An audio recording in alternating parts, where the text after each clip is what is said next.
mo. Kaya ka namin dinala dito para makapagsaya. Jan Stott Vlog, shout out. Grabe ang pinaparanas ng pamilya ni Sir Paul kay Nanay Lorna. Tsak mamiss niya agad ang mga masasayang araw niya sa Maynila kapag ito ay nakauwi na ng Davao. Jan Stott Vlog ang inyong lingkod muling nagbabalik upang magbahagi ng mixing reaction update patungkol dito kay Nanay Lorna, ang nanay ng lahat. Panoorin po ang kabuuan sa channel ni Sir Paul Pugong Biyahero at sa channel ni Tito Verns at syempre pa-subscribe na din sa kanila. Salamat po ng marami.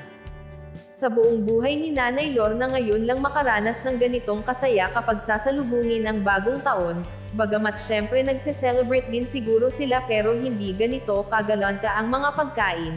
Kaya grabe talaga ang kabusilak ng puso ni Sir Paul dahil gusto nitong iparanas ang ganitong buhay kay Nanay Lorna, kaya kahit hindi natuloy noong Pasko, pilit pa rin niyang pinapunta kahit ngayong bagong taon. Saya ka. So tama naman yun para kahit paano mawala yung lungkot mo. Kaya ka namin dinala dito para makapagsaya ka. Tsaka napansin namin sa kanya mga kababayan, pumayat siya bigla.